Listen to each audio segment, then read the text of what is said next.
Who's our little victim?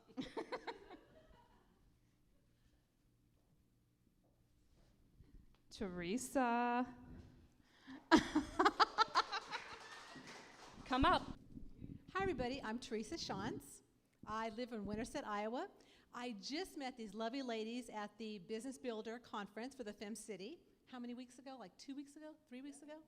And Wendy and I had a chat and lovely coffee last week, and I signed up to be here. As far as what I do, what do? I have a podcast called Enthusiastically Spiritual. So that was one thing we had in common was let's talk about podcasting. I've had it since 2020, loved it, and I know you guys kind of just started recently, and so like let's chat about this and had some good mojo going around podcasting. I have a spiritual business called TNT SpiritWorks with my husband Tom, my soulmate Tom, and we basically help people understand how to work with the spiritual part of their journey. They're spiritual helpers. I just published a book this year, The Soulquake Survival Guide, Reviving Your Connection to Spirit in Earth-Shaking Times. So basically, spiritual people who are real sensitive find me in all kinds of places. I go to expos, events, and events like this. So I'm super excited to be here. Awesome. Okay. Absolutely. We're each going to just grab it, and we have to answer it. Yeah. So we have the hot seat questions. Who was at our first live event? Okay. So let's talk a little bit about this. What we thought was not going to, some of the questions were very surprising. In all, it ended up turning into talking about dry vaginas. Wait, I don't. No. Sit down. I like wet vaginas, sorry. Yes? Don't we all? So I'm always amazed of these questions that are put in here. And I sometimes think to myself, is this a real question, or are they trying to get Wendy and I off topic? So, in just 3 words, how would you describe the idea of real happiness? Well, it wouldn't be 3 words, but being yourself is mine. What about yours? 3 words. Happiness. Authenticity, truth, and fun. Mine is embrace your enthusiasm. I like it. I like it a lot. Okay. That was an easy one. That was foreplay. Okay.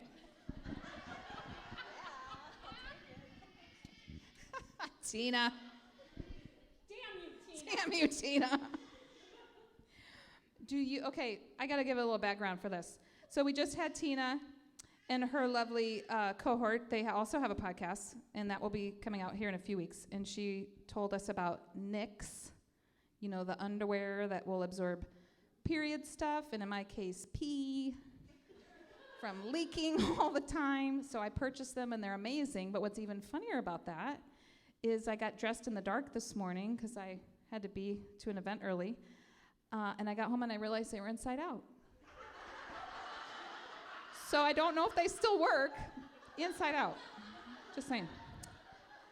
So, do you pee a little sometimes unexpectedly? And then Nick's question mark. Unexpectedly all day long. And they're not here, but Revive has some stuff in the swag bag. That's where the poise pad, they put their little sticker on. We're going to get help with that. We're going to get help with our pelvic floor. Yes. So do you pee sometimes unexpectedly? Wow, Wendy, that's a real private question, but not too often anymore. I used to a lot, but I started doing some pelvic yoga, and that really helps a lot. Yeah, so I know this lady in Tallahassee, Florida, where I was from, and she did yoga, and so now she has written a book. Actually, she was on my podcast. I can't remember what episode, but brilliant book about pelvic floor health. And so she's in Denmark, and so she has classes that I do every week on Zoom. They're amazing. So that has helped me not leak. Vagina yoga. We need them as a sponsor. Yes. I love it. Okay, grab one. What's that? Oh, yeah, go ahead and share real quick.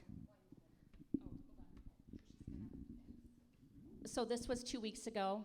Honest to goodness truth, I send Wendy a picture. I'm sitting in a camping chair. My girlfriends and I are laughing. I pee all over the place.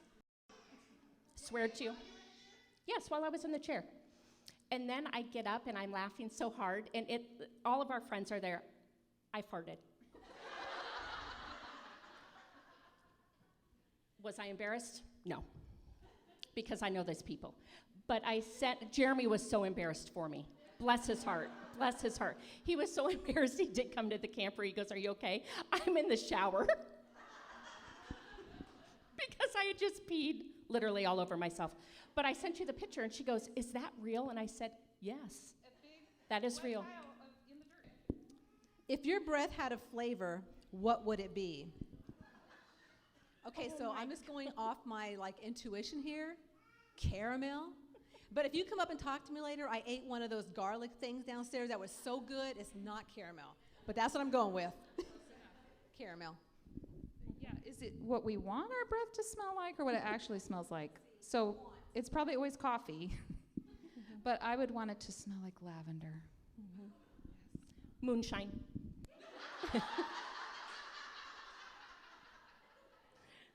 Well, that's how it smells, but what would you want it to smell like? I said fucking moonshine.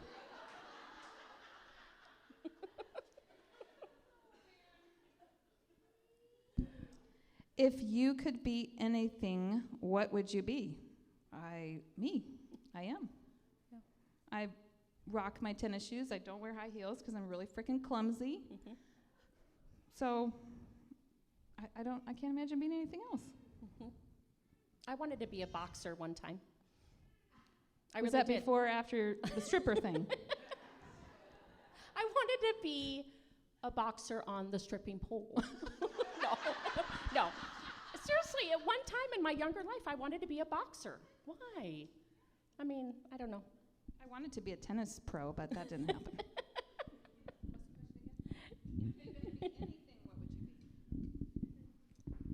This one's challenging because years ago I did want to be other things than I was.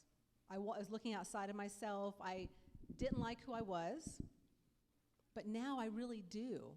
And I think that comes with wisdom, with age, with like you're saying, who gives a shit? I am who I am. I'm rocking it. I'm standing in my power, and I'm fucking enthusiastic. So I love who I am. So there's no one else I'd really rather be, but yeah, where I am now today, that's it.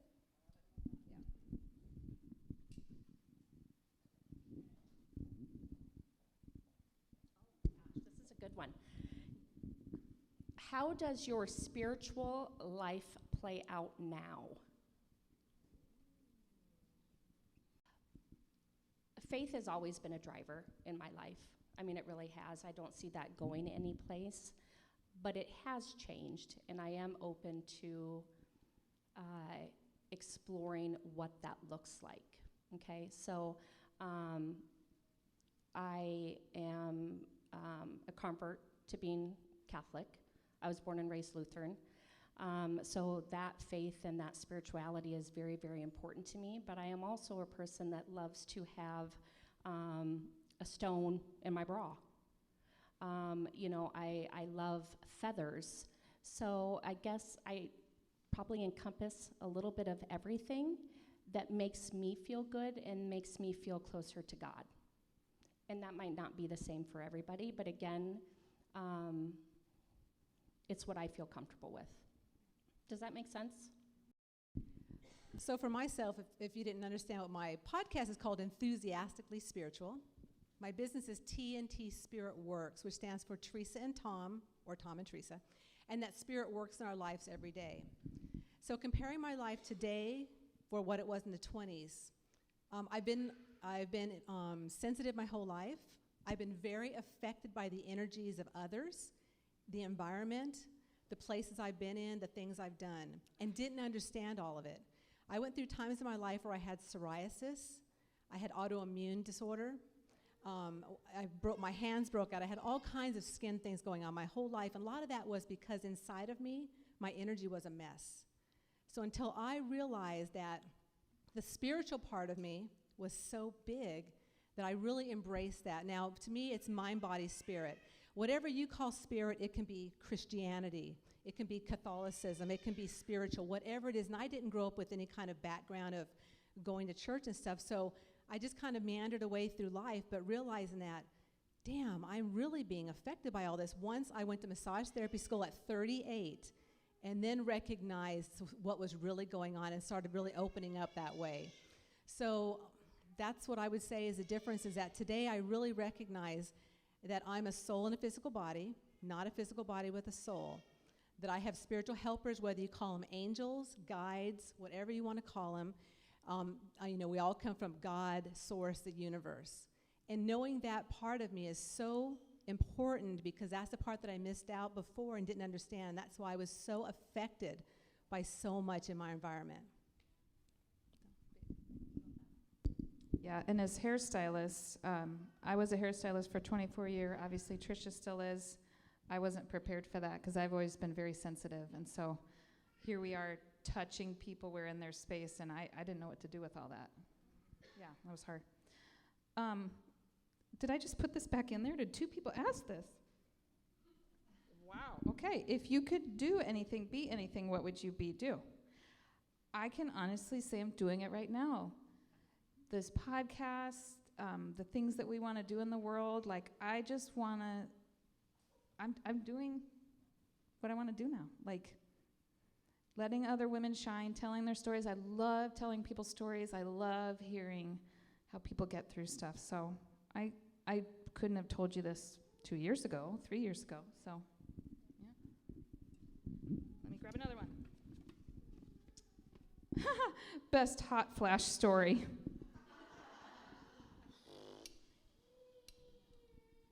Well, you just had one a few days ago. That's why I cut my hair.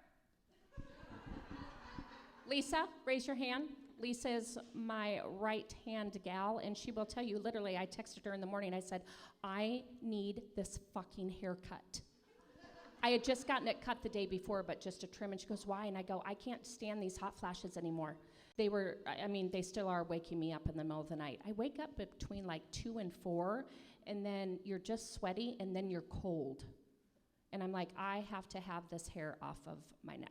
So that's what I did. That's my story. I just have too many to choose from. Probably the worst hot flash I've had was when I was in South Carolina when it was 120 degrees, and I was moving my daughter into a dorm that the AC wasn't working, and I don't know how I didn't just melt into the grate in the street. Honestly, I can't recall, it's been a while since I've had hot flashes. So I'm 55. I stopped everything. My period's at 49. And everything, I don't know what the hell. I think a lot of it's my energy, honestly, because I don't have anymore. Before I did all that, I had some at night, but I don't have any real big meltdown. And my mom had a hysterectomy when she was in her early 20s, after my brother was born. So she didn't know how long her cycles were or how she was through menopause, because she didn't go through that. So when I got to 49, I was like, it's over. Holy shit. That's crazy. So, yeah, I don't really have any big hot flash stories. Sorry. Well, screw you. Bitch. You can beat me up later. We'll go fight later, okay?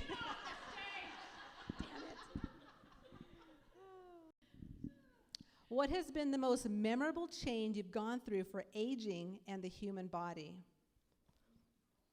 The most memorable change. meeting my soulmate at 49 and having the best sex ever. That has changed. That might be the hot flash shit too. Because it really literally... She was actually, thought she was just horny, but it was hot flashes. Maybe. Yes.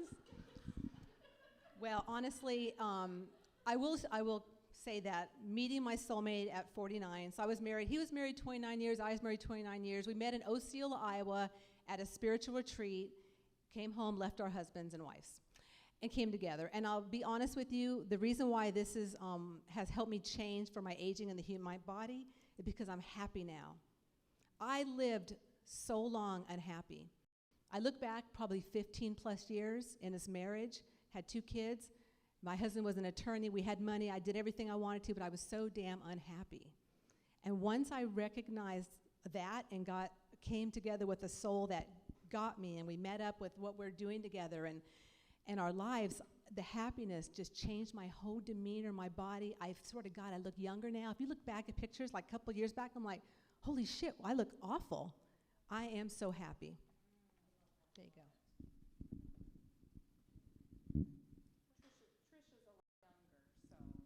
Trisha's a lot younger, so she probably can't relate to this aging body stuff, which she constantly points out to me. I would say the hip thing, and Angie has been helping me. Thank you. Anne's been helping me. This waddle when I get out of the chair is not sexy. Like, your hips are tight and you get up and you do the waddle. And I'm like, oh shit, I'm not 50 and I'm waddling. This has to stop. So I'm going to share this because mine is recent, and Katisha's been a part of my health journey. And I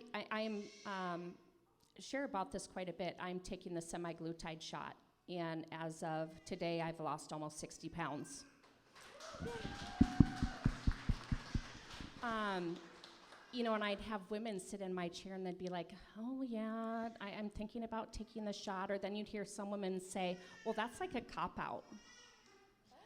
Am I right, Katisha? And I thought, you know what? I've never really, well, yes, I have, but I'm at an age now where I have to do what's best for me physically. I want to still be behind the chair. I still want to do amazing things in this world. And if that means having a tool to help me lose weight, I'm going to fucking do it. Thank you. And there is so much power in that, and feeling confident in your own body and owning it, but also talking about it honestly, of the struggles and how it is that you're doing it, whether you do it with a shot or exercise or drink water or have weight loss surgery. Why does that matter? How it is that you're doing it, as long as you feel good.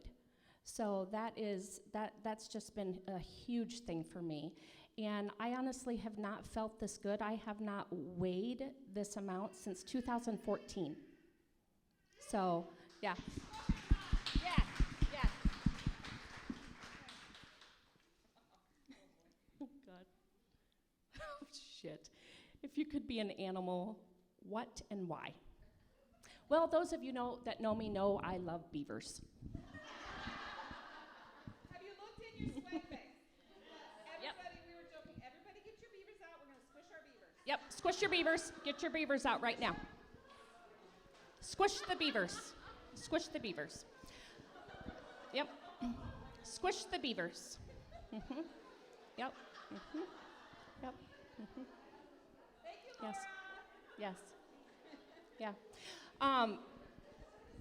I joke about beavers because it's an inside joke with my girlfriends and I, but if my spirit animal, honestly though, is, and I do have a spirit animal, is a wolf.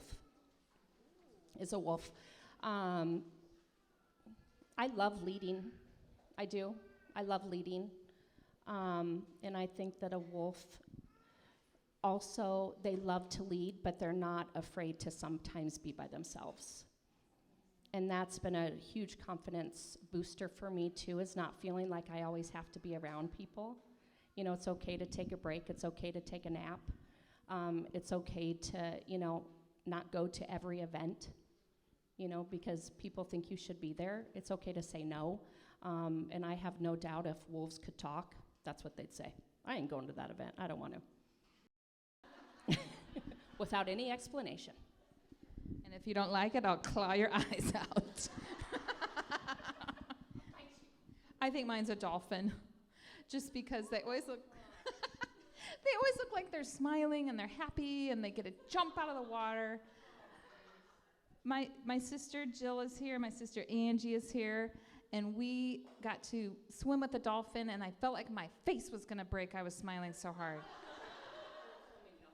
Oh, well, flamingo too. Yeah, probably that. Okay, so mine's a butterfly. Sorry, dolphin butterfly.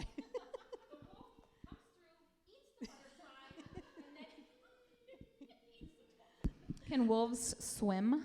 Yes, they're very good swimmers. Oh. But butterflies can land on the wolf, and who knows what it can do. So, I don't know.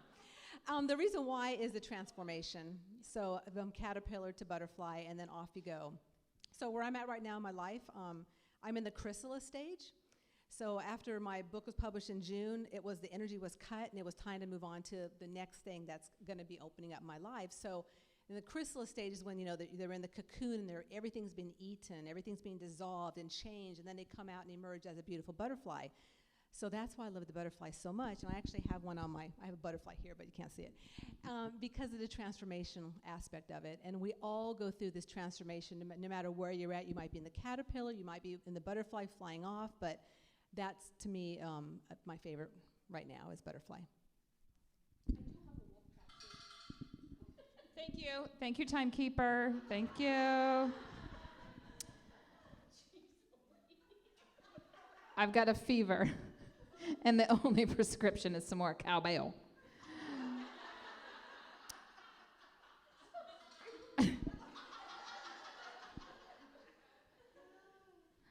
Let me make sure I'm reading this right. This is the last question.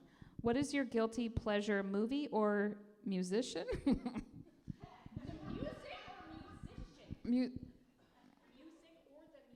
Like, some might think you should be embarrassed. Oh, yeah. I love vampire smut. It's my guilty pleasure. It is my guilty pleasure. Oh, well, no. Oh, God, I did love True Blood. But no, I'm reading right now the Dark Brotherhood series, and there's like 23 books. And it goes through the life of each vampire. Yeah. Which is why we were talking about vampire balls in that video. My guilty pleasure. I'll have to think on that. What's yours? I don't know. I can't think of one either. I like the vampires, though. Well, why don't we just go with yours, Tricia? That's perfect. We'll just vampires. I really liked Friday Night Lights. Did anybody watch that show? Like, I cried when it ended. I'm like, what am I going to do now? I don't know why. I love that. So that was my guilty pleasure. Well, so in closing, knowing what you're going through and knowing what you've been through, like, now that you can look back, what advice would you give yourself 15, 20 years ago? You make people cry when they say this shit. I've seen this. Penny Schmidt. Anyway, who's not in the house. Don't take myself so seriously. Try to be as present in the moment as possible. And that may also be taking breath. I do a lot of yoga nidra these days because I'm really trying to ground myself and just be right here, right now. I don't need to worry about what happened in the past. I don't need to be concerned about what's going on in the future because the future's being made today. So that's the big thing I would tell myself looking back is, take it easy and also be in the present as much as possible. Thank you very much for being vulnerable. Thank you. Sharing. This was so fun. Can we please give her a hand?